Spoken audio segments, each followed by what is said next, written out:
ఒక్క తమిళనాడు తప్ప దాదాపుగా ఎగ్జిట్ పోల్స్ అంచనాలే నిజమయ్యాయి. తమిళనాట ప్రభంజనం సృష్టించి విజయ్ అందరినీ ఆశ్చర్యపరిచాడు. దశాబ్దాల చరిత్ర కలిగిన పార్టీలను వెనక్కి నెట్టి మరి విక్టరీ విజిల్తో మోత మోగించాడు. ఇక పశ్చిమ బెంగాల్లో ఎగ్జిట్ పోల్స్ అంచనాలే నిజమయ్యాయి. బెంగాల్ గడ్డపై కాషాయ జెండా ఎగిరింది. స్వాతంత్రం వచ్చిన తరువాత పశ్చిమ బెంగాల్లో కాంగ్రెస్ 3 దశాబ్దాలు, ఆ తరువాత వామపక్షాలు 34 ఏళ్లు ఆదరించిన బెంగాలీలు తరువాత తృణమూల్ కాంగ్రెస్ను హక్కున చేర్చుకున్నారు. కానీ ఆ గడ్డపై బీజేపీకి అధికారం కోసం 40 ఏళ్లకు పైగా ఎదురు చూడాల్సి వచ్చింది. 2011 అసెంబ్లీ ఎన్నికల్లో బీజేపీకి వచ్చిన సీట్లు 0. 2016లో 3 అసెంబ్లీ స్థానాల్లో గెలిచింది. 2019లో 40% ఓట్లతో 18 లోక్సభ స్థానాలు, 2021 ఎన్నికల్లో 39% ఓట్లతో 77 అసెంబ్లీ స్థానాలు గెలిచి ప్రధాన ప్రతిపక్షంగా అవతరించింది. ఇప్పుడు అత్యధిక స్థానాలతో బెంగాల్ గడ్డపై జెండా పాతబోతోంది. 0 నుంచి మొదలుపెట్టి 190కి పైగా దాదాపు 200 స్థానాలను గెలుచుకోవడం అంటే మాటలు కాదు. వరుసగా 3 సార్లు గెలిచిన తరువాత సాధారణంగా ప్రజల్లో వచ్చే వ్యతిరేకత సహా పలు కారణాలు దీదీకి అధికారాన్ని దూరం చేశాయి. అటు కేరళంలో ఈసారి యూడీఎఫ్ అధికారంలో వస్తుందన్నది, అసోం పుదుచ్చేరిలో కాషాయ జెండానే ఎగురుతుందన్నది ముందుగా ఊహించింది. ఇంతకీ అసలు ఈ 5 రాష్ట్రాల అసెంబ్లీ ఎన్నికలు చెబుతోందేంటి? పార్టీ పెట్టిన 27 నెలల్లోనే విజయ్కు ఈ స్థాయి ప్రభంజనం ఎలా సాధ్యమైంది? 0 నుంచి మొదలుపెట్టి బెంగాల్లో బీజేపీ తుఫాను ఎలా సృష్టించింది? కేరళంలో విజయ్ను పాలనను ప్రజలు ఎందుకు తిరస్కరించారు? అసోం పుదుచ్చేరి ఫలితాలు చెబుతున్నదేంటి? ఈ ప్రశ్నలతో పాటు 5 రాష్ట్రాల ఎన్నికలకు సంబంధించి ప్రధానంగా వినిపిస్తున్న ఓ 10 ప్రశ్నలేంటో చూద్దాం. ఆ తరువాత దానిపై ప్రొఫెసర్ కె నాగేశ్వర్ గారి విశ్లేషణ చూద్దాం. రైట్, క్వశ్చన్స్ స్క్రీన్ పైన చూద్దాం. క్వశ్చన్ నెంబర్ 1, 5 రాష్ట్రాల అసెంబ్లీ ఎన్నికల ఫలితాల్లో హిందుత్వ నినాదం ఎంతవరకు ప్రభావం చూపించింది? క్వశ్చన్ నెంబర్ 2, బెంగాల్, అసోంలో గణనీయంగా ఉన్న ముస్లిం ఓట్ బ్యాంక్ పాలిటిక్స్ను బీజేపీ ఎలా ఛేదించగలిగింది? క్వశ్చన్ నెంబర్ 3, బలమైన బెంగాలీ వాదం, స్థానికేతర నినాదం, ఈ భాషా ప్రాంతీయ వాదాన్ని బీజేపీ ఎలా ఎదుర్కొంది? క్వశ్చన్ నెంబర్ 4, ప్రాంతీయ పార్టీలపై బీజేపీ గెలవడం కష్టమన్నారు. బెంగాల్ ఫలితాలతో ప్రాంతీయ పార్టీల ప్రాబల్యం ప్రశ్నార్థకం అవుతుందా? క్వశ్చన్ నెంబర్ 5, సంక్షేమ పథకాలపై భారీగా హామీలు ఇస్తున్న పార్టీలు కూడా ఓడిపోతున్నాయి. వెల్ఫేర్ పాలిటిక్స్కు పరిమితులు ఉన్నాయా? క్వశ్చన్ నెంబర్ 6, ఒకవైపు ఎస్ఐఆర్, మరోవైపు ఎలక్షన్ కమిషన్ను బీజేపీ వాడుకుంటోందన్న విమర్శలు, ఇందులో వాస్తవం ఎంత? క్వశ్చన్ నెంబర్ 7, మహిళా రిజర్వేషన్ బిల్లును వ్యతిరేకించడం వల్లే ఇటు స్టాలిన్ అటు మమతా బెనర్జీ ఓడిపోయారని అనుకోవచ్చా? క్వశ్చన్ నెంబర్ 8, రజనీకాంత్, విజయకాంత్, కమల్ హాసన్కు సాధ్యం కానిది విజయ్ ఎలా సాధించాడు? ఎన్టీఆర్ స్థాయిలో ఎలా ప్రభంజనం సృష్టించాడు? క్వశ్చన్ నెంబర్ 9, 5 రాష్ట్రాల ఎన్నికల ఫలితాలతో ఇండియా కూటమి భవిష్యత్తు ప్రశ్నార్థకంగా మారిందా? క్వశ్చన్ నెంబర్ 10, 2024 ఎన్నికల్లో సొంతంగా మెజారిటీ తెచ్చుకోలేకపోయిన బీజేపీ పలు రాష్ట్రాల్లో వరుస విజయాలు ఎలా సాధిస్తోంది? ఆ సక్సెస్ ఫార్ములా ఏంటి? ఇవి ప్రధానంగా ఇవాల్టి 5 రాష్ట్రాల ఎన్నికల ఫలితాల తర్వాత వినిపిస్తున్నటువంటి ప్రశ్నలు. వీటిపైన ప్రొఫెసర్ కె నాగేశ్వర్ గారి విశ్లేషణ చూద్దాం. గెలిచిన పార్టీల సంబరం, ఓడిన పార్టీల పోస్ట్ మార్టం. 5 రాష్ట్రాల ఎన్నికల ఫలితాలు వచ్చినప్పటికీ కూడా కొన్ని ప్రశ్నలు మాత్రం అలాగే మిగిలి ఉన్నాయి. అందులో ప్రధానంగా 10 ప్రశ్నలు మనం చూసాం. ఆ 10 ప్రశ్నలకు సంబంధించి విశ్లేషణ అందించబోతున్నారు ప్రొఫెసర్ కె నాగేశ్వర్ గారు. Good evening sir. Good evening sir. ప్రధానంగా బీజేపీ నినాదం హిందుత్వ నినాదం అని అంటున్నారు. 5 రాష్ట్రాల అసెంబ్లీ ఎన్నికల ఫలితాల్లో హిందుత్వ నినాదం నిజంగా ప్రభావం చూపిందా? చూపిస్తే ఎంతవరకు చూపించింది? వాస్తవానికి 2024 ఎన్నికల తర్వాత ఈశ్వర్ ఒక ప్రశ్న ముందుకు వచ్చింది. అంటే బీజేపీ 400కి వెళ్తుంది అనుకుంటే 303 నుంచి 240కి పడిపోయింది. పెరగాల్సింది పోగా పడిపోయింది. అవును. అది కూడా హిందుత్వ బేస్ అయిన ఉత్తరప్రదేశ్ లో సమాజ్వాదీ పార్టీ కన్నా తక్కువ సీట్లు వచ్చాయి. ఓకే. అయోధ్య టెంపుల్ టౌన్ ఉన్నటువంటి కాన్స్టిట్యున్సీలో బీజేపీ ఓడిపోయి సమాజ్వాదీ పార్టీ గెలిచింది. అది కూడా జనరల్ సీట్లో ఒక ఎస్సీ లీడర్ని పెట్టి అఖిలేష్ గెలిపించగలిగాడు. ఇవన్నీ కూడా ఒక క్వశ్చన్. మీకు చాలా పుణ్యక్షేత్రాల కాన్స్టిట్యున్సీలో బీజేపీ గెలవదు. మీకు ఇంట్రెస్టింగ్ ఏంటంటే ఇక వారణాసిలో కూడా మోడీ మెజారిటీ భారీగా పడిపోయింది. ఓకే. సో మీకు ఇది ఒక బిగ్ క్వశ్చన్ రైజ్ చేసింది ఏంటి అని. సో 2024లో కూడా మన తిరుపతిలో కూడా ఎంపీ ఓడిపోయింది కూటమి కదా. అవును. సో మీకు అందువల్ల ఇది ఏంటి అని ఒక చర్చ మొదలైంది. కానీ ఇప్పుడు క్లియర్గా తెలుస్తోంది ఏంటంటే హిందుత్వ పాలిటిక్స్ ఉన్న పొలిటికల్ పొటెన్షియల్ ఇతర ఫ్యాక్టర్స్ కొన్ని సందర్భాల్లో మబ్బులు కమ్మేలా చేయొచ్చు, ఇంతకన్నా బలమైన ఫ్యాక్టర్స్ ముందుకు రావచ్చు, అక్కడ బీజేపీ ఎదురు దెబ్బలు తినవచ్చు. కానీ హిందుత్వకున్న పొలిటికల్ పొటెన్షియల్ ఇంకా పోలేదు అని. అంటే హిందుత్వ అంటే ఏదో రామ్ టెంపుల్ రామ మందిరం అయిపోయింది కదా, ఇక హిందుత్వ ఏముంటుంది అని కొంతమంది భావించవచ్చు. రామ్ టెంపుల్ అనేది హిందుత్వ మాత్రం కాదు, హిందుత్వకు సింబల్ అది. సో హిందుత్వాను ప్రజల దగ్గరికి తీసుకెళ్ళటానికి ఒక సింబాలిజాన్ని వాడుతుంటారు కదా, ఆ సింబాలిజమే రామ్ టెంపుల్ తప్ప రామ్ టెంపుల్ నిర్మాణమే హిందుత్వం కాదు. హిందుత్వ ఏంటి అంటే బేసికల్గా హిందూ కన్సాలిడేషన్. అంటే భారతదేశంలో ఈ సెక్యులర్ పార్టీస్గా చెప్పబడే పార్టీలు ముస్లిం ఓటు బ్యాంక్ రాజకీయాలు నడిపాయి. మీకు బీహార్లో ఉత్తరప్రదేశ్లో ఎంవై ఫార్ములా అని, బీహార్లో లాలు, ఉత్తరప్రదేశ్లో ములయాంలు మొదలుపెట్టి వాళ్ళ వారసులకు కూడా దాన్ని సంక్రమింపజేసినటువంటి ఫార్ములా ఎంవై ఫార్ములా, ముస్లిం యాదవ్ ఫార్ములా. మీకు బెంగాల్లో కూడా ముస్లిం ఓట్ని ఉపయోగించుకొని, ఓట్ బ్యాంక్ ఉపయోగించుకొని 34 years లెఫ్ట్ రూల్ ను ఓడించింది తృణమూల్ కాంగ్రెస్ 2011లో. సో అందువల్ల ఇప్పుడు కూడా మీకేమైతే ముస్లిం ఓటు బ్యాంక్ బీజేపీకి వ్యతిరేకం గనక 100% ఓట్లలో బీజేపీది అక్కడ 27% బెంగాల్లో ముస్లిమ్స్, అంటే ఏకంగా ఒక 75%లోనే వాళ్ళు గెలుచుకోవాలి. మీకు అస్సాంలో అయితే 34% ముస్లిమ్స్. సో కానీ అందువల్ల మీకు ఈ అరిథమెటిక్ డిసడ్వాంటేజ్ ఆటోమేటిక్గా వస్తుంది. అందువల్ల బీజేపీకి ఇబ్బంది అవుతుంది అనుకున్న చోట బీజేపీ ఏంటంటే Hindu consolidation, Hindus in fear. మీకు ఒక ముస్లిమ్స్ ఒక ఓటు బ్యాంక్గా మారి ఎంఐఎంను హైదరాబాద్లో, మలబార్లో ఇండియన్ యూనియన్ ముస్లిం లీగ్ను, అస్సాంలో ఆల్ ఇండియా యునైటెడ్ డెమోక్రటిక్ ఫ్రంట్ను, బెంగాల్లో మమతా బెనర్జీని, బీహార్లో లాలూను, ఉత్తరప్రదేశ్లో ములయాంలను గెలిపిస్తే మరి హిందువులు ఎందుకు ఓటు బ్యాంక్గా మారకూడదు అన్నది బీజేపీ తీసుకెళ్లే నినాదం.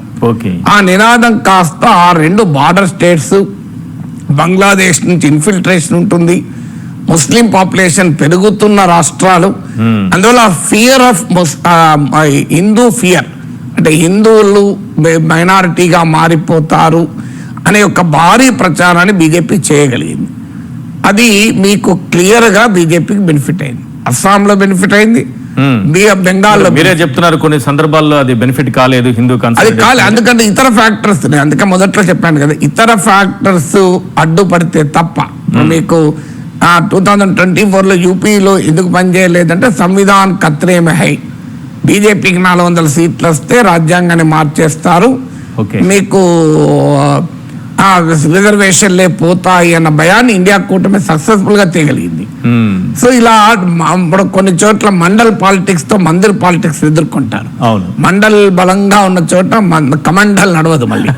సో అందువల్ల మిగతా ఫ్యాక్టర్ లేనప్పుడు అనేది మీకు ఒక్క హిందుత్వనే గెలుస్తుంది అంటే మరి తమిళనాడులో కూడా బీజేపీ అధికారంలోకి రావాలి, తెలంగాణలో కూడా రాలే కదా, కేరళలో రావాలి కదా, అక్కడ లేరా హిందువులు ఉన్నారు. కానీ మీకు ఇతర ఫ్యాక్టర్స్ కూడా పనిచేస్తాయి. కానీ బెంగాల్, అస్సాంలో క్లియర్ గా హిందూ కన్సాలిడేషన్ బీజేపీ విజయానికి వెనకాల ఉన్న బలమైన ఫ్యాక్టర్. మీకు ఎందుకంటే మీకు ఇప్పుడు మీకు ఇక్కడ బెంగాల్లో ఇంకో పని కూడా చేశారు. అస్సాంలో హిందూ కన్సాలిడేషన్ తో పాటు ముస్లిం ఓట్లు ఫ్రాగ్మెంట్ చేయడం, డివైడ్ చేయడం. ఇప్పుడు ఓవైసీ దేశమంతటా తిరిగి చేసే కరసేవ అదే. సో ముస్లిం ఓట్లు డివైడ్ చేస్తారు ఒక్క చోట పడకుండా. అలాగే సెక్యులర్ పార్టీస్ ముస్లిం పార్టీతో కలవకుండా చేయడం, ఇలాంటి ఎత్తుగడల వల్ల మీకు అస్సాంలో అస్సామీ స్పీకింగ్ ముస్లిమ్స్ ను బెంగాలీ స్పీకింగ్ ముస్లిం డివైడ్ చేయడం, ఇలాంటి ఎత్తుగడల వల్ల హిందూ కన్సాలిడేషన్, ముస్లిం ఓట్ ఫ్రాగ్మెంటేషన్, ఈ రెండు చేయడం వల్ల బీజేపీ క్లియర్ గా బెంగాల్, అస్సాంలో గెలవగలిగింది. రైట్. అదే బెంగాల్, అస్సాంలో గణనీయంగా ముస్లిం ఓట్ బ్యాంక్ ఉంది సార్. మీరేమో హిందూ కన్సాలిడేషన్ కొన్ని సందర్భాల్లో ఉపయోగపడి ఉండొచ్చు, కొన్ని సందర్భాల్లో ఉపయోగపడకపో ఉండొచ్చు, ఎందుకంటే దానికి ఫ్యాక్టర్స్ అనేకం మీరు చెప్తున్నారు.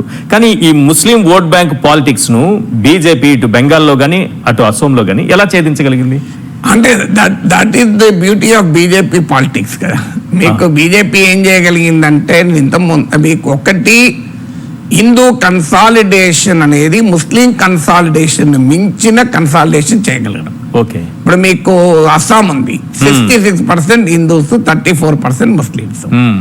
సో 66% లో 80% తెచ్చుకున్నారు అనుకోండి, మీకు ఆటోమేటిక్ గా బీజేపీకి భారీ మెజార్టీ రాక తప్పదు కదా. మీకు ఉదాహరణకు మీకు 2016లో బీజేపీ 60 సీట్లు తెచ్చుకోగలిగింది. 2021లో బీజేపీ 85 పెంచుకోగలిగింది. కాంగ్రెస్, ఆల్ ఇండియా యూడిఎఫ్ కలిసిన. మీకు అందువల్ల మొదటి స్ట్రాటజీ ఏంటంటే greater consolidation of Hindu voter. మరి ఇది గ్రేటర్ కన్సాలిడేషన్ లేనప్పుడు నడవదు. ముస్లిం ఓట్ బ్యాంక్ ప్రభావం క్లియర్ గా ఉంటుంది. మీకు 2021లో అదే జరిగింది. మీకు బీజేపీ 38% బెంగాల్లో తెచ్చుకున్నా అధికారం రాలేకపోయింది. కారణం ఏంటంటే complete consolidation of Hindu vote కాలే. ఇప్పుడు complete consolidation of Hindu vote లేదా greater consolidation of Hindu vote ద్వారా ముస్లిం ఓట్ బ్యాంక్ పాలిటిక్స్ ను ఎదుర్కోగలదు. ఇది మొదటిది. రెండవది ఏంటంటే సెక్యులర్ పార్టీస్ ముస్లిం పార్టీలతో పొత్తు పెట్టుకోలేకుండా, ముస్లిం లీడర్లను ప్రొజెక్ట్ చేయకుండా బీజేపీ అడ్డుకుంటోంది. ఎందుకంటే బీజేపీ భయానికి ముస్లిం పార్టీలతో ఎవరు పొత్తు పెట్టుకుంటలేదు. బీహార్లో మహాగఠబంధన్లో చేరుతానని ఎంఐఎం వాళ్ళు వెళ్ళి తేజస్వి యాదవ్ ఇంటి ముందు ధర్నా చేసినా కూడా చేర్చుకోలేదు. అస్సాంలో 2021లో కాంగ్రెస్ ఏఐయుడిఎఫ్ తో కలిసింది బద్రుద్దీన్ అజ్మల్ నాయకత్వంలో. ఈసారి కలవలేదు, ఎందుకంటే కలిస్తే ఎక్కడ మాకు హిందూ ఓట్లు పోతాయన్న భయంతో. మీకు ఇలా మీకు ముస్లిం లీడర్లు మీకు బీహార్లో చూడండి, కుష్వాహా, కుర్మి అని కమ్యూనిటీస్ కు మేము డిప్యూటీ చీఫ్ మినిస్టర్ ఇస్తా అని ప్రామిస్ చేశాడు తేజస్వి యాదవ్. కానీ ముస్లింలు అంతకన్నా ఎక్కువ జనాభా, కానీ అంతకన్నా 4 times 5 times ఎక్కువ ఉంటారు. వాళ్ళకి డిప్యూటీ చీఫ్ మినిస్టర్ ఇస్తాను అనే ధైర్యం చేయలేకపోయారు. చూడండి, ఇవన్నీ కూడా ముస్లింల్లో కూడా అలినేషన్ పెంచింది. అంటే మీరు మా బీజేపీకి భయపడి, హిందూ ఓటుకు భయపడి మమ్మల్ని పట్టించుకోండి. సో అందువల్ల అదొక రెండవది. మూడవది ఏంటంటే ముస్లిం ఓట్లో డివిజన్ తేవడం. ఇప్పుడు మీకు దేశవ్యాప్తంగా బీజేపీ చేసేది పాస్పండా ముస్లింస్ అని, అంటే ముస్లింల్లో ఉన్న వెనకబడిన ముస్లింలను అట్రాక్ట్ చేయడము. తర్వాత మీకు ముస్లిం ఉమెన్ ఓటర్ని అట్రాక్ట్ చేయడం, ట్రిపుల్ తలాక్ అలాంటి ఇష్యూస్ ద్వారా. మీకు భాష ఆధారంగా ముస్లింలను డివైడ్ చేశారు. అస్సాంలో అస్సామీ స్పీకింగ్ ముస్లిమ్స్, అస్సాంలో 3 రకాల ముస్లింలు ఉంటారు. ఒకటి అస్సామీ స్పీకింగ్ ముస్లిమ్స్, వీళ్ళు బ్రహ్మపుత్ర వ్యాలీలో ఉంటారు. 2 Bengali speaking Muslims, but Bengali migrants, వాళ్ళు బెంగాల్ నుంచి వచ్చిన వాళ్ళు. మీకు మూడోది బంగ్లాదేశ్ ఆరిజిన్, తాతలు ముత్తాతలు బంగ్లాదేశ్ ఉండి ఇక్కడ ఇప్పుడు ఉన్న బెంగాలీ ముస్లిమ్స్. సో అక్కడ బెంగాలీ ముస్లింలని టార్గెట్ చేశారు, అస్సాం ముస్లిం టార్గెట్ చేయలే. మియా ముస్లిమ్స్ అన్నాడు వాళ్ళను, మియా ముస్లిమ్సే మా శత్రువులు అని. అలా బెంగాలీ స్పీకింగ్ ముస్లింలను అస్సామీ స్పీకింగ్ ముస్లింలకు మధ్య డివిజన్ తెచ్చారు. తెచ్చి అస్సామీ స్పీకింగ్ ముస్లింలను తమ దగ్గర తెచ్చుకోగలిగారు. సో ఇలా మీకు మైనారిటీ ఓట్ బ్యాంకును ఛేదించడానికి బీజేపీ అనుసరించినటువంటి రాజకీయ వ్యూహాల్లో ఇవన్నీ ఇన్ని రకాలుగా ఉన్నాయి.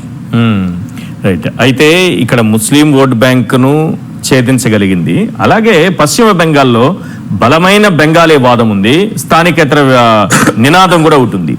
అంటే బయట పార్టీ ఇది, అవుట్ సైడ్ పార్టీ అనేది.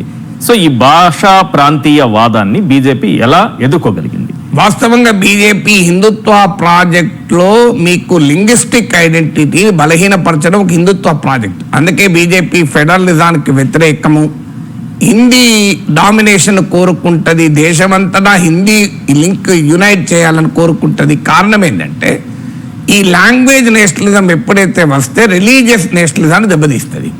అంటే మీకు ఆంధ్రప్రదేశ్ తీసుకుంటే ఎవరు ముస్లిం ఎవరు హిందూ ఏం తెలుస్తుంది, అక్కా బావ అని మాట్లాడుకుంటుంటారు. సో అందువల్ల Telugu identity is must stronger then the religious identity, Tamil identity is must stronger then the religious identity. అందువల్ల రిలీజియస్ ఐడెంటిటీ ఆధారంగా రాజకీయాలు చేసే బీజేపీ మొదటి నుంచి కూడా లింగ్విస్టిక్ రీఆర్గనైజేషన్ స్టేట్స్ కూడా వ్యతిరేకం. సో అందువల్ల బీజేపీకి అదొక ఛాలెంజ్ తెలుస్తుంది. బెంగాల్లో దాన్నే బ్రహ్మాండంగా మీకు మమతా బెనర్జీ ఉపయోగించుకుంది కూడా. బెంగాలీ అవుట్ సైడర్, మీరు అన్నట్లు బీజేపీ అవుట్ సైడర్ అని, అవుట్ సైడర్ అనే ఇమేజ్ ను ఎదుర్కోవటానికి అమిత్ షా అన్నాడు, ఇక్కడ వచ్చి మేమేమి ముఖ్యమంత్రులం కాము, మీ బెంగాలీ నాయకుడే ముఖ్యమంత్రి అవుతారు అనేది చెప్పడం ద్వారా ఒకటి ప్రయత్నం. రెండవది జల్మూరి, మీకు గుర్తుండే ఉంటుంది, నరేంద్ర మోడీ జార్గ్రామ్ జిల్లాలో ఆగి రోడ్డు పక్కన బెంగాలీ పాపులర్ స్ట్రీట్ ఫుడ్ అది. సో జల్మూరి తిన్నాడు.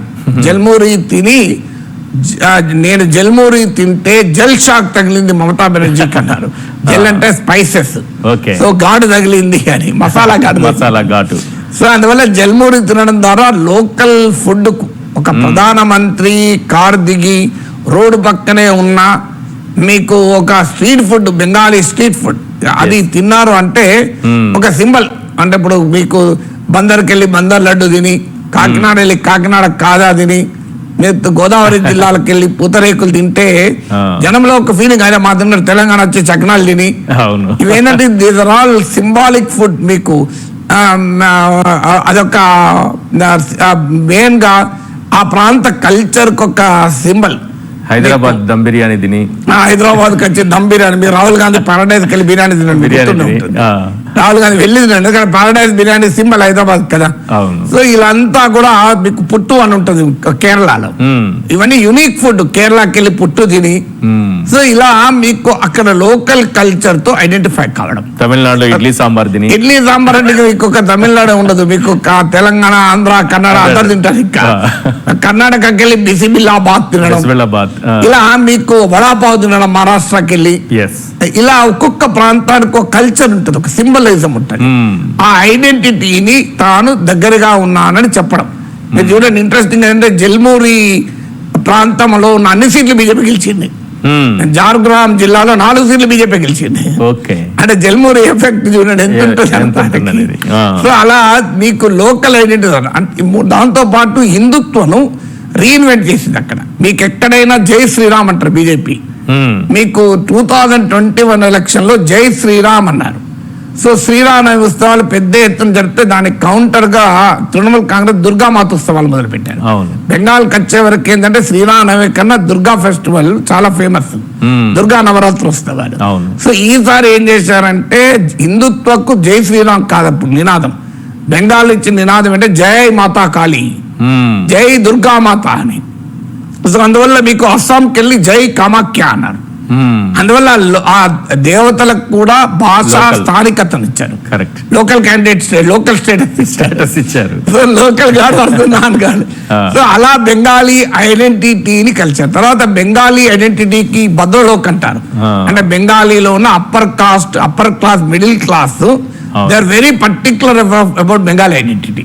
మేము మిగతా వాళ్ళకన్నా సబల్టన్ కాస్ట్ కన్నా వీళ్ళు అందువల్ల అక్కడ ఇప్పుడు శ్రామిక్ భట్టాచార్య అని, ఆ బెంగాలీ స్వపన్ దాస్ గుప్తా అని, అంటే బెంగాలీ భద్రలోక్ సింబల్ గా ఉన్న వాళ్ళను ప్రొజెక్ట్ చేశారు. సో ఇన్ని రకాలుగా బెంగాలీ ఐడెంటిటీని ఎంబ్రేజ్ చేసి బెంగాలీ నేషనలిజం, బెంగాలీ హిందుత్వాన్ని, మీకు నాగ్పూర్ లో RSS సంచాలక్ మోహన్ భగవత్ ఏకంగా భారత మాత దుర్గామాత కలిపి ఒక టెంపుల్ ప్రారంభించాడు. అంటే ఇండియన్ నేషనలిజాన్ని, కల్చరల్ నేషనలిజాన్ని, రిలీజియస్ నేషనలిజాన్ని కలిపారు. సో అందువల్ల ఈ వ్యూహాలన్నీ రచించి reinvented Hindutva to reach out to the Bengali identity. Right sir. అయితే ప్రాంతీయ పార్టీలతో పోటీ పడే విషయంలో, జాతీయ పార్టీ అయినటువంటి కాంగ్రెస్ తో పోటీ పడే విషయంలో కాంగ్రెస్ తో అయితే గెలుస్తుంది, కానీ ప్రాంతీయ పార్టీలతో బీజేపీ గెలవదనేది చాలా మంది చేసేటటువంటి విశ్లేషణ. కానీ ఇప్పుడు పరిస్థితులు మారుతున్నాయా అని అనిపిస్తోంది. బెంగాల్ ఫలితాలతో ప్రాంతీయ పార్టీల ప్రాబల్యం ప్రశ్నార్థకం అవుతుందా? అంటే మీకు బీజేపీ ఇది కొంత ఫ్యాక్ట్ ఎంపరికల్ బేస్ కూడా ఉంది. మీకు బీజేపీ ప్రస్థానం చూస్తే క్లియర్ గా కాంగ్రెస్ ఉన్న చోట బీజేపీ చాలా స్ట్రైక్ రేట్ ఎక్కువ, సక్సెస్ రేట్ ఎక్కువ. అవును, అంతటా బీజేపీ కాంగ్రెస్ ఉన్న చోట గెలిచిన అంటే తెలంగాణ, కర్ణాటకలో కాంగ్రెస్ బీజేపీ అయినా గెలిచింది కదా. అవును. బట్ డెఫినెట్ గా ఓవరాల్ గా తీసుకుంటే మీరు దేశం మొత్తం మీద కాంగ్రెస్ ఉన్న చోట బీజేపీ స్ట్రైక్ రేట్ ఎక్కువ. ఓకే. ప్రాంతీయ పార్టీలు ఉన్న చోట బీజేపీ స్ట్రైక్ రేట్ తక్కువ. ఓకే. ఎందుకంటే హిందుత్వకు ఒక రీజనల్ ఐడెంటిటీ, బెంగాలీ, తమిళ్, తెలంగాణ, ప్రాంతీయవాదము ఇవి బలంగా అడ్డుకట్ట వేశాయి. ఇది మీకు it is drawn out by the empirical data also, ఇది ఫ్యాక్ట్. కానీ అదే సమయంలో బీజేపీకి ఉన్న కెపాసిటీ ఏంటంటే సెవరల్ మిత్స్ ను బీజేపీ పెనట్రేట్ చేయగలుగుతుంది. మీకు ఒకటి, బెంగాల్ బీజేపీ అంటే హిందీ హార్ట్లాండ్, నాన్ హిందీ స్టేట్స్ లో గెలవదు, ఇది హిందీ పార్టీ అన్నారు. మీరు చూడండి, బీజేపీ కర్ణాటకలో అధికారంలో ఉండే గతంలో, ఇప్పుడు కేరళలో తిరువనంతపురంలో 3 సీట్లు గెలుచుకున్నారు. స్టేట్ క్యాపిటల్ లో కేరళలో ఇంతవరకు హిస్టరీలో ఓన్లీ 1 సీట్. కమ్యూనిస్టుల గడ్డగా పేరుగాంచిన బెంగాల్లో అధికారంలోకి వస్తున్నారు. త్రిపురలో 1% నుంచి నేరుగా పవర్లోకి వచ్చారు. అంటే మీకు ఈస్టర్న్ ఇండియా, సౌత్ ఇండియాలోకి పెనట్రేట్ అయ్యారు. క్రిస్టియన్ మెజారిటీ ఉన్న నార్త్ ఈస్టర్న్ స్టేట్స్ లో గెలిచారు. So that is the dynamism of BJP. చాలా మందికి అర్థం కాని అంశం ఏంటంటే, సో అందువల్ల బీజేపీ ఏంటంటే సిచ్యువేషన్ కు తగ్గట్టుగా అడాప్ట్ చేసుకుంటూ ఆ పార్టీని విస్తరించుకుంటుంది. అందువల్ల మీకు చాలా బీజేపీ ఇక్కడ కాదు అక్కడ కాదు అంటే అక్కడ అంతా పోతూ వస్తుంది కదా. సో అందువల్ల బట్ డెఫినెట్ గా ప్రాంతీయ పార్టీలు ఉన్న చోట బీజేపీ కొంత ఛాలెంజ్. మీకు ఆంధ్రప్రదేశ్ అందుకు ఉదాహరణ, తెలంగాణ అందుకు ఉదాహరణ, తమిళనాడు అందుకు ఉదాహరణ. చాలా చోట్ల ఈ ట్రెండ్ కనబడుతుంది. కానీ ఇటీవల కాలంలో ఆ ప్రాంతీయ పార్టీల కోటల్ని కూడా బద్దలు చేస్తూ బీజేపీ నీకు ఒరిస్సాను 2024 లో బద్దలు కొట్టింది, ఇప్పుడు బెంగాల్ బద్దలు కొట్టింది. సో అందువల్ల దట్ ప్రాసెస్ ఇస్ దేర్. మీకు దీనికి ఏంటంటే ఆ ప్రాంతీయ పార్టీలతో పొత్తులు పెట్టుకుంటుంది. ఫస్ట్ మీకు బెంగాల్ మీరు ఎక్కడైనా చూడండి, అయితే పొత్తు పెట్టుకోవడం, ముందు పొత్తు పెట్టుకుంటుంది, అది తర్వాత ఆ పార్టీతో కలిసి అధికారంలో ఉండి ఎక్స్పాండ్ అవుతుంది, తర్వాత ఆ ప్రాంతీయ పార్టీకి ఎసరు పెడుతుంది. ఈ స్టేజెస్ లో ఉంటది. మీరు మహారాష్ట్రలో శివసేనతో పొత్తు పెట్టుకుంది, శివసేనతో అధికారం పంచుకుంది, శివసేన జూనియర్ పార్టీ నెట్టి వేసింది, ఇలా శివసేనను చీల్చింది, శివసేన ఓడించింది. బీహార్ లో చూడండి, జేడీయూతో పొత్తు పెట్టుకుంది, జేడీయూను జూనియర్ పార్ట్నర్ గా చేసింది, ఇప్పుడు జేడీయూను చీఫ్ మినిస్టర్ గా తీసేసి బీహార్ లో బీజేపీ చీఫ్ మినిస్టర్ అయింది. బెంగాల్లో చూడండి, మమతా బెనర్జీతో గతంలో పొత్తు పెట్టుకుంది, మమతా బెనర్జీ కదా బీజేపీని పెంచింది. మీకు వాజ్పేయి ప్రభుత్వంలో మమతా బెనర్జీ రైల్వే మినిస్టర్, ఇవాళ ఆడ పొత్తు పెట్టుకున్నది. అక్కడ ఏమైంది, ఆఖరికి ఇవాళ బీజేపీ అధికారంలోకి వచ్చింది. ఒరిస్సాలో 2009 వరకు కూడా బిజు జనతా దళ్ బీజేపీ మిత్రపక్షం. సో 2009 నుంచే బిజు జనతా దళ్ ఓడిపోయింది. 15 ఏళ్ళు తిరగక ముందు అక్కడ బిజు జనతా దళ్ లేపేసి బీజేపీ అధికారంలోకి వచ్చింది. కాశ్మీర్ లో పీడీపీతో పొత్తు పెట్టుకున్నది, అక్కడ పీడీపీతో కలిసి అధికారాన్ని పంచుకున్నది.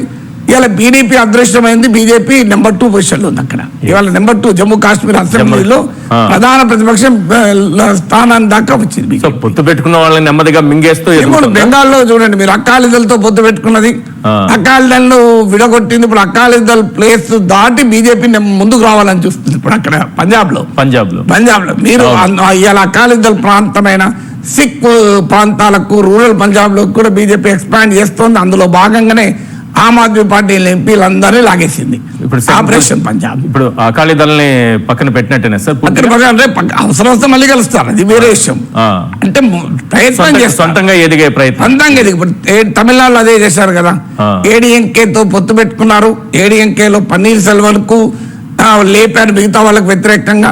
తర్వాత మళ్ళీ పన్నీర్ సెల్వన్ ను పళనిస్వామి కలిపారు. తర్వాత మళ్ళీ పళనిస్వామి వైపు ఉండి పన్నీర్ సెల్వన్ అపాయింట్మెంట్ కూడా ఇవ్వలేదు మోడీ. పన్నీర్ సెల్వన్ వెళ్ళి డిఎంకేతో కలిశాడు. శశికళను ముఖ్యమంత్రి కాకుండా అడ్డుకున్నారు. ఇన్ని చేశారు. ఆఖరికి ఏడీఎంకేతో విడగొట్టుకొని తమ ఓటింగ్ ను 2.6% నుంచి 11% పెంచుకున్నారు 2024 ఎలక్షన్ లో. మళ్ళీ ఏడీఎంకేతో కలిశారు. అంటే అక్కడ ప్రయత్నం చేశారు, సక్సెస్ కాలే, మళ్ళీ వెనక్కొచ్చారు. సో ఇలా బీజేపీ ప్రాంతీయ పార్టీలతో ఉండేటువంటి ఎదుర్కోవటానికి అనుసరించిన మార్గం అంటే, if you cannot conquer them directly, be a partner and conquer them. అంటే వాళ్ళతో కలిసి వాళ్ళని ఓడించు. సో ఇప్పుడు బిజినెస్ లో నువ్వు పక్కా పోటీ ఉంటుంది. నువ్వు పోటీలో ఆ బిజినెస్ కంపెనీని ఎదుర్కోలేకపోతే ఇదే కంపెనీలో వాటాలు కొని తర్వాత పార్ట్నర్ లేపేసాయి. అది బీజేపీ స్టైల్. వాటాలు కొనాలా? BJP style of function. ఒక్క స్టేట్ గా నేను మీకు ఇన్ని రాష్ట్రాలు ఉదాహరణలు ఇచ్చాను.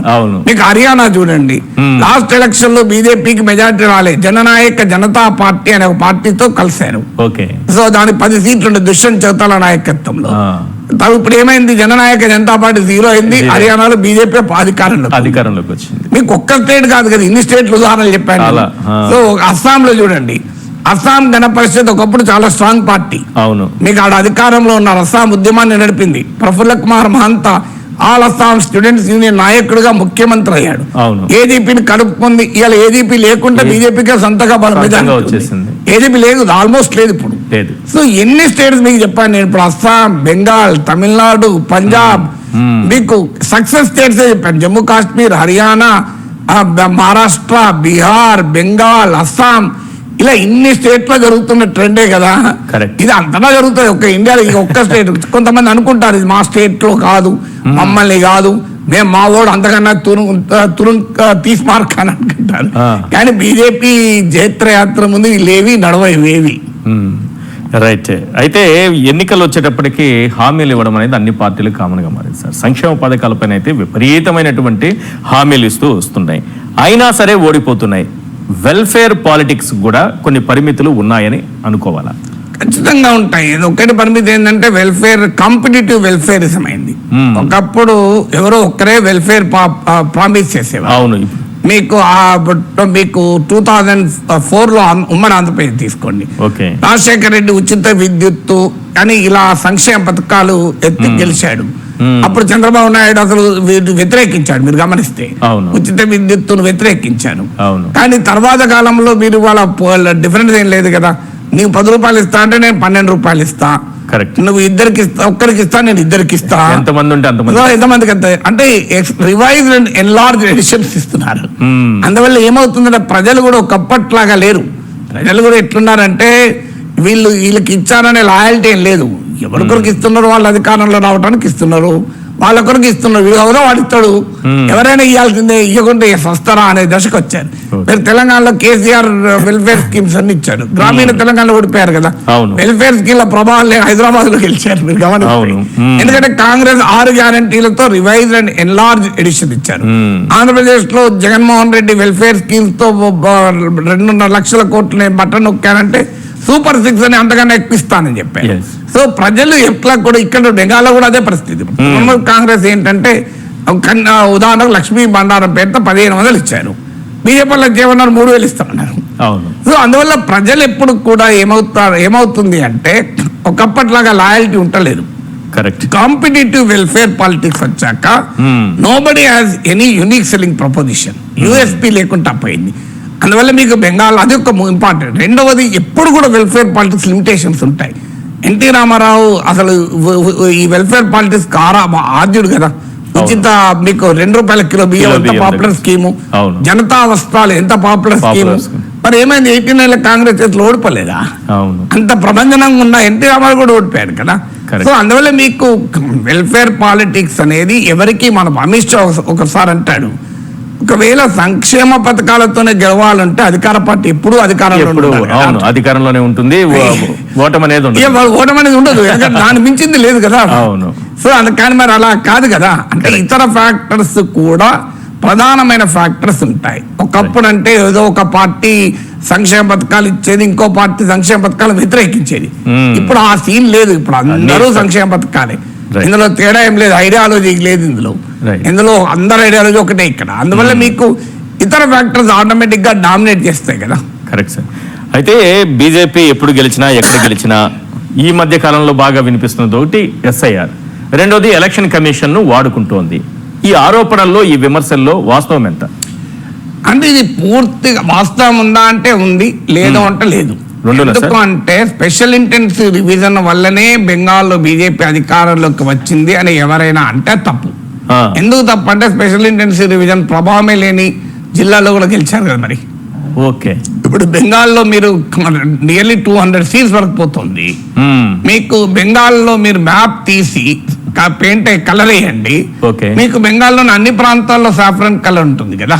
మరి నిజమైతే స్పెషల్ ఇంటెన్సివ్ రివిజన్ ఉన్న చోట ఇంకా పచ్చిగా చెప్పాలంటే ముస్లిం ఓటర్లను తొలగించారు ఎక్కువ, కనుక ముస్లిం ఓటింగ్ ఎక్కువ ఉన్న చోట మరి బీజేపీ గెలవాలి కదా, మిగతా చోట్ల కూడా ఎట్లా గెలిచింది. సో కానీ బట్ డెఫినెట్ గా స్పెషల్ ఇంటెన్సివ్ రీజన్ లేదా అంటే ఖచ్చితంగా ఉంది. ఎలా ఉంది అంటే ఇప్పుడు బెంగాల్లో 27 lakh ఓట్స్ తీసేశారు. అందులో 19 lakhs ముస్లిం ఓట్లే, 8 lakhs హిందూ ఓట్లు. సో హిందూ ఓట్లు కూడా కొన్ని తీసేశారు, మతువా ఓటర్స్. మతువా అనేది బంగ్లాదేశ్ నుంచి వలస వచ్చిన షెడ్యూల్ కాస్ట్.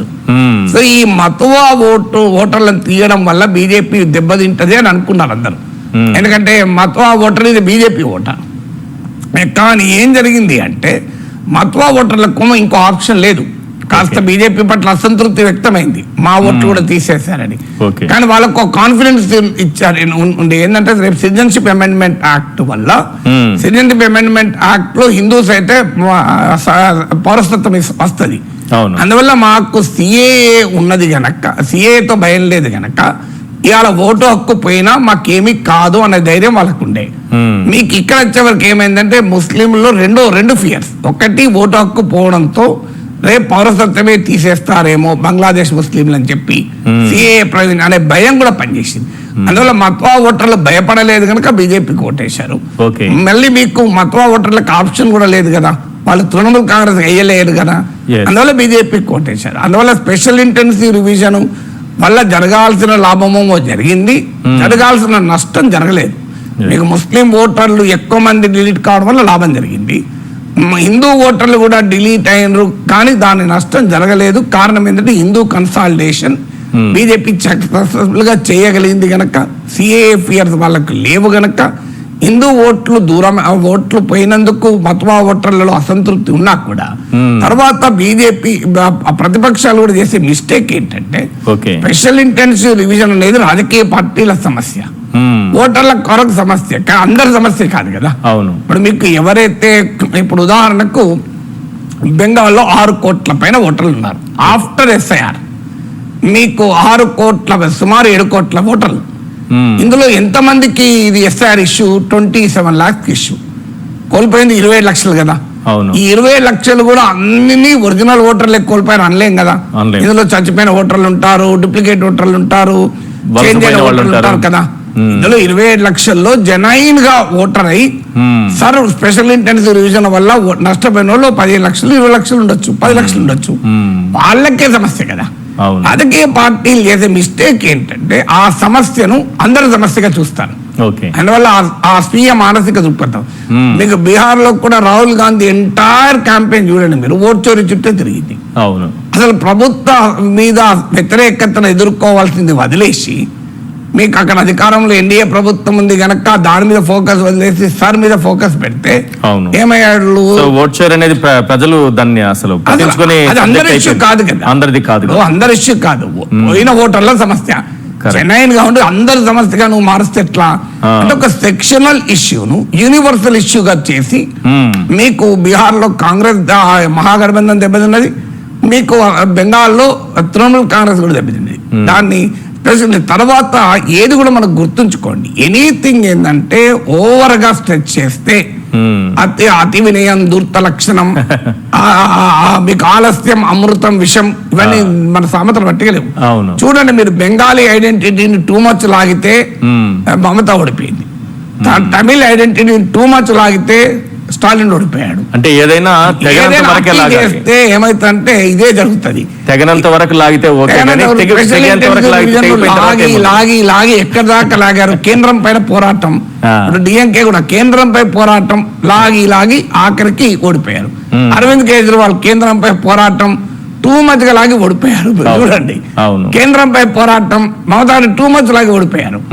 ఏది టూ మచ్ చేసినా అది దెబ్బతింటారు. అది అందుకే దానికి స్పెషల్ కనుక స్పెషల్ గానే ఉంచితే ఓకే, మీరు స్పెషల్ అందరికి స్పెషాలిటీ ఇస్తుంది, స్పెషాలిటీ అన్నారు కదా, అందరికీ ఇస్తే స్పెషల్ కాదు కదా. రైట్ సార్, తమిళనాడు పాలిటిక్స్ మాట్లాడుకోవాలి. తమిళనాడులో పాలిటిక్స్ లో సినిమాల ప్రభావం ఎక్కువగా ఉంటుంది అని అంటున్నారు. ఒక రజనీకాంత్, ఒక కమల్ హాసన్, ఒక విజయకాంత్, వీళ్ళకి సాధ్యం కానిది ఒక విజయ్ ఎలా సాధించగలిగాడు? మొత్తం పాలిటిక్స్ అట్లా తిప్పి పడేసినట్టుగా కనిపిస్తోంది. అంటే మనం ఒక ఫిలిం స్టార్ అనే యాంగిల్లోనే విజయ్ని చూసి ఫిలిం స్టార్ గనకనే గెలిచాడు అనే యాంగిల్ అయితే ప్రశ్న వస్తుంది. అవును. కానీ మీరు గమనించండి, తెలుగునాట కూడా ఎన్టీఆర్ గెలిచాడు, చిరంజీవి గెలవలేదు, ముఖ్యమంత్రి కాలే. అవును. పవన్ కళ్యాణ్ ముఖ్యమంత్రి కాలే, ఒకసారి అయితే ఎమ్మెల్యే కూడా కాలే, ఇంకోసారి డిప్యూటీ చీఫ్ మినిస్టర్ అయ్యాడు. అవును. సో ఇవన్నీ చూస్తే ఏమంతే అంటే ఒక స్టార్ పవరే సరిపోదు, స్టార్ పవర్ కు ఇతర పవర్స్ యాడ్ కావాలి. ఇతర పవర్స్ ఏం యాడ్ కావాలంటే ఇతర స్టార్స్ యాడ్ కావాలి. స్టార్స్ నేను పెద్దగా నమ్మను కనుక స్టార్ పవర్ ఇతర పవర్స్ యాడ్ కావాలి. ఇతర పవర్స్ ఏంటి? మీకు అక్కడ డిఎంకే పట్ల బలమైన యాంటీ ఇన్కంబెన్సీ ఉంది, ఓకే. ఏడిఎంకే పట్ల ప్రేమ లేదు. ఇది మీకు విజయ్ కలిసి వచ్చింది. ఇప్పుడు ఢిల్లీలో అరవింద్ కేజ్రీవాల్ కలిసి వచ్చింది. అది ఆ అధికారంలో ఉన్న శీలా దీక్షిత్ 15 ఏళ్ళుగా అధికారం ఉంది. ఆ కాంగ్రెస్ పైన తీవ్రమైన వ్యతిరేకత, బీజేపీ పైన ప్రేమ లేదు. అంటే పోలరైజ్డ్ ఎన్విరాన్మెంట్ లో ఉండేటువంటి గ్యాప్స్ ఉంటాయి కదా, ఆ గ్యాప్స్ ను క్విక్ ఫిక్స్ లాగా వీళ్ళు అతుక్కున్నారు లోపలికి ఎంటర్ అయ్యి. అంటే సమయానికి తగినట్టుగా వ్యవహరించినట్టుగా, టైమ్లీ వ్యవహరించినట్టుగా మీకు ప్రాపర్ సమయమే. ప్రాపర్ సమయంలో గనక నువ్వు ఇప్పుడు ఎన్టీ రామారావు రాజకీయ పార్టీ పెట్టినప్పుడు కాంగ్రెస్ పట్ల తీవ్రమైన వ్యతిరేకత ప్రజల్లో. ఏ ప్రతిపక్ష పార్టీ కూడా అన్ని సీట్లలో పోటీ చేసే స్థాయి లేకుండే. జనతా పార్టీలు, లెఫ్ట్ పార్టీలు, రకరకాల పార్టీలు ఉండే. అవును. వాళ్ళు మొత్తం 294 సీట్ల పోటీ చేయగల సిచ్యువేషన్ లేదు. అప్పుడు ఎన్టీ రామారావు పార్టీ పెట్టి కాంగ్రెస్ ను ఓడించగలుగుతాడు అన్న విశ్వాసాన్ని కలిగిస్తే అదొక సునామీ అయి గెలిపించింది. మీకు చిరంజీవి కూడా పార్టీ పెట్టే సమయానికి కాంగ్రెస్ పార్టీ పట్ల, రాజశేఖర రెడ్డి పాలన పట్ల వ్యతిరేకత లేదు అప్పటికి. మీకు అందుకే గమనించండి, 2004 లో గెలిచారు, 2009 లో కూడా గెలిచారు కదా. అవును, పెద్దగా అదనపు హామీలు ఏమి ఇవ్వకుండా గెలిచారు కదా. సీట్లు కొన్ని తగ్గచ్చు, ఏ పార్టీకైనా తగ్గుతాయి. అది కూడా ప్రజారాజ్యం ఎంటర్ కావడము, లోక్సత్తా ఎంటర్ కావడంతో ఫ్యాక్టర్స్ మారిపోతాయి కదా. కానీ మీరు గమనించండి, అంటే మిత్రపక్షాలు కూడా టీఆర్ఎస్, లెఫ్ట్, కాంగ్రెస్ తో 2004 లో 2009 లో టీడీపీతో వెళ్ళారు. అయినా కూడా మీకు గెలిచారు కదా. అందువల్ల రాజశేఖర రెడ్డి పట్ల ఇంకా ప్రజల్లో అభిమానము. చంద్రబాబు నాయుడు కూడా అప్పటికి బలమైన నాయకుడిగా ఉన్నాడు. అందువల్ల మీకు రెండు బలమైన నాయకులు, రెండు బలమైన పార్టీల మధ్య చిరంజీవి సమర్థవంతంగా తన స్పేస్ చూడలేకపోయాడు. అందువల్ల మీకు అందుకే థర్డ్ స్పేస్, వీళ్ళు రెండు పార్టీలు నచ్చిన వాళ్ళు 20% ఉంటారు. ఆ 20% లో 18% తెచ్చుకోగలిగాడు. అందువల్ల మీకు థర్డ్ స్పేస్ మాత్రమే ఆక్రమించగలిగాడు. ఇందులో ఈ రెండిట్లో ఎవరినో రిప్లేస్ చేయగలిగేంత ఆల్టర్నేటివ్ గా తనకు తాను ప్రజెంట్ చేసుకోలేకపోయాడు. సో ఆ ప్రజెంటేషన్ చేయకపోవడం కూడా ఒక ఫ్యాక్టర్. అంటే రజనీకాంత్ కి, కమల్ హాసన్ కి మించిన పాపులారిటీ విజయ్ కుందా, లేకపోతే వాళ్ళు వెనకడికి వేశారు? ఫిలిం పాపులారిటీలో మనము కొలబద్దలేవు. సినిమా స్టార్ల పాపులారిటీని కొలవటానికి ఏ మెథడ్ లేదు కదా. అవును. కానీ definitely is also equally popular. So అయితే ఒక పాయింట్, ఇందులో పాపులారిటీ ఉంటేనే సరిపోదు, ఆ రిస్క్ కూడా తీసుకోగలగాలి కదా. ఇది పాయింట్. మీకు రజనీకాంత్ ఏమో రిస్క్ తీసుకోలేకపోయాడు. ఆయన ఏజ్ పర్మిట్ చేయలేదు, హెల్త్ పర్మిట్ చేయలేదు, ధైర్యం కూడా పర్మిట్ చేయలేదు. చుట్టూ ఉన్న వాళ్ళు కూడా పర్మిట్ వచ్చారు. పార్టీ పెట్టక ముందే పార్టీ రద్దయిపోయింది. సో అంటే భ్రూణ హత్యకు పాల్పడ్డాడు. సో మీకు ఇక్కడ వచ్చే వరకు ఏంటంటే కమల్ హాసన్ పార్టీ పెట్టాడు, కానీ వాస్తవంగా కమల్ హాసన్ కు మోర్ ఐడియాలజికల్ క్లారిటీ ఉన్నవాడు. అయినా కూడా కలవాడు. అందువల్ల మీకు ఇతర ఫ్యాక్టర్స్ కలిసి వచ్చినప్పుడు నేను ఎప్పటికీ అంటుంటాను, 2004 కు ముందు చంద్రబాబు నాయుడు ప్రపంచ బ్యాంక్ విధానాల పైన తీవ్రమైన వ్యతిరేకత పెరుగుతున్న సమయంలో రాజశేఖర రెడ్డి పాదయాత్రకు మొదలు పెట్టక ముందు గనక చిరంజీవి పార్టీ పెట్టుంటే నీకు it would have been different. So అందువల్ల మీరు ఏ సమయంలో పార్టీ పెడతారు, ఏ కాంటెక్స్ట్ లో అన్నది కూడా ఇంపార్టెంట్ కదా. సో నీవు ఆ కాంటెక్స్ట్ ఆల్సో మ్యాటర్స్ లాట్. ఇప్పుడు విజయ్ వచ్చేవరకు ఏంటంటే డిఎంకే పట్ల తీవ్రమైన వ్యతిరేకత, ఏడీఎంకేమో పోస్ట్ జయలలిత ఎరాలో బలహీనపడింది. మీకు జయలలిత ఎరాలో ఎన్ని ముక్కలని చూడండి మీరు, పళనిస్వామి, పన్నీర్ సెల్వం, శశికళ, దినకరన్, ఇలా రకరకాల ముక్కలైపోయింది ఏడీఎంకే. ఏడీఎంకేనేమో బలహీన వీక్ అయి ఏడీఎంకే ప్రజలకు విశ్వాసం ఇవ్వలేని ఈ స్థాయిలో కూడా సీట్లు వస్తాయి ఎవరు అనుకోలేదు. ఇది ఎలా సాధ్యమైంది సార్? ఇంత అంటే అక్కడ నిజంగా ఒక పాపులారిటీ ఫేస్ లేదు. అక్కడ మనం తీసుకోవాలి ఏఐడిఎంకే వేయాలంటే కానీ 73 స్థానాల్లో ఎలా గెలవగలిగారు? అలాగలిగిందంటే Palaniswami became an emerging leader. Chief minister గా 5 ఏళ్ళు ఉన్నాడు కదా. ఇప్పుడు కరిష్మా లేకపోవచ్చు, కానీ పళనిస్వామి చాలా కన్సాలిడేట్ అయ్యాడు.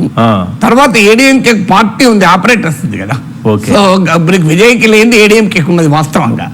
సో ఏడీఎంకే ఏంటంటే క్షేత్రస్థాయి వరకు పార్టీ ఉంది. సో క్షేత్రస్థాయి వరకు పార్టీ ఉన్నప్పుడు ఏమవుతుందంటే, ఒక మొక్క మీరు చూడండి, ఎండిపోయాక కూడా మళ్ళీ కాస్త వాతావరణ పరిస్థితులు అనుకూలిస్తే మళ్ళీ పుంజుకుంటది. విజయ్ పైన కాన్ఫిడెన్స్ గనక ఉంటే ఏడీఎంకే ఇంకా అడ్రస్ కూడా పోయేది. అయితే విజయ్ గెలుస్తాడు అనే కాన్ఫిడెన్స్ చాలా మందికి లేదు కదా. ఇప్పుడు ఓటర్లకు మీకు ఒపీనియన్ పోల్స్ ఏమో విజయ్ అసలు అడ్రస్ ఉండడు అన్నారు. ఎగ్జిట్ పోల్స్ అన్ని కూడా మెజారిటీ ఎగ్జిట్ పోల్స్ 25 ఇండియా తప్ప ఎవరు ఇవ్వలేదు. అంటే దాన్ని బట్టి ఏంటంటే ప్రజల్లో కూడా విశ్వాసం లేదు. సార్ అట్లా కాదు, అసలు నిజంగానే అక్కడ ఎగ్జిట్ పోల్స్ జరిగాయా, లేకపోతే అన్ని ఒక వైపు ఉంటే రిజల్ట్ ఇంకో వైపు ఎలా వస్తుంది సార్? అది $1 million క్వశ్చన్.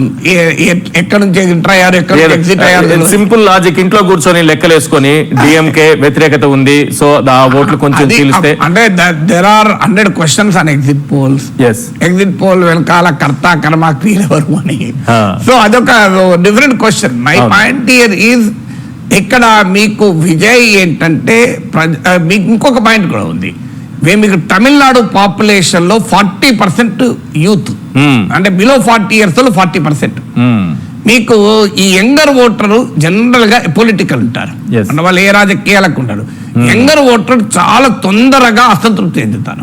మీకు ఓల్డ్ ఓటర్ కాస్త ఓపిక పడతాడు. ఈ యంగర్ ఓటర్ లో అసహనం ఉండే విజయ్ ఏమంటే తన ఫిలిం వల్ల యంగర్ ఓటర్ అట్రాక్ట్ చేయగలిగాడు. మీకు నేపాల్ లో మనం చూసాం కదా, బాలేంద్ర షా వెంటనే వెంటనే అక్కడ దాకా వచ్చేసాడు చూడండి, ప్రైమ్ మినిస్టర్ అయిపోయాడు. ఎస్టాబ్లిష్డ్ పార్టీస్ ను ఇలా వన్స్ ఇన్ లైఫ్ టైం వస్తుంది ఇది.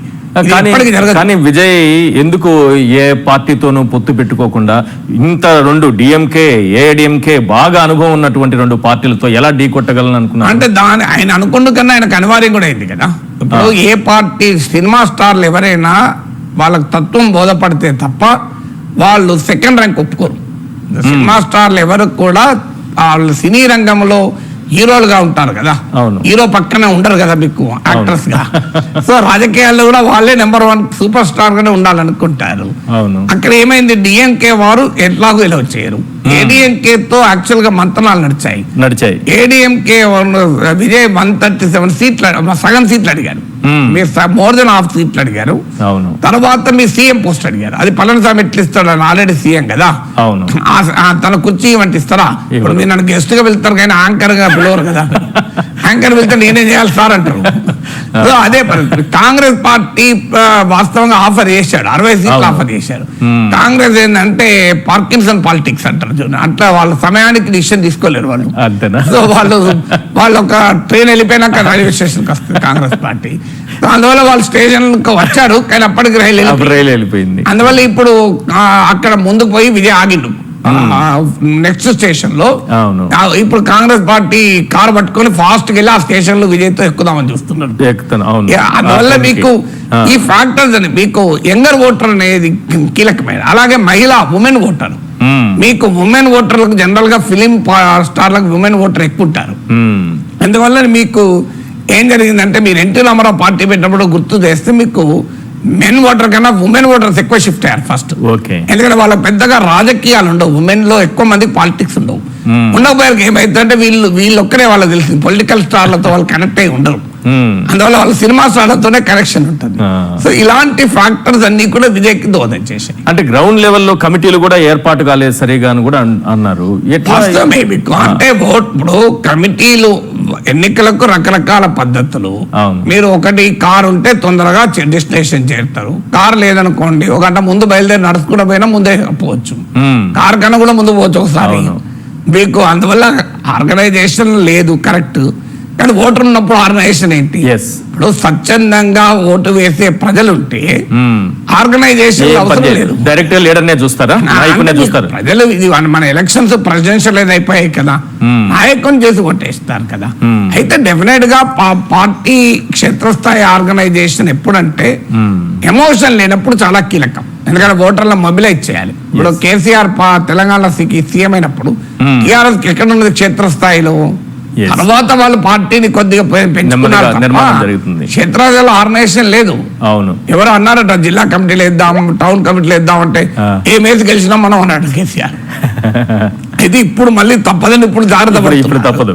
అందువల్ల నీకు ఇనీషియల్ గా ఏంటంటే జాతర ఉన్నప్పుడు నీకు అడ్వర్టైజ్మెంట్ ఇచ్చినవా, బ్రాండ్ ప్రమోషన్ చేసినవా, ఇవన్నీ ఉండదు కదా. ఉండదు. నీ షాపు చాలా అందంగా అలంకరించినవా, నీకు కస్టమర్ ను ప్రేమగా పిలిచినవా, ఇవన్నీ ఏమి నడవే కదా.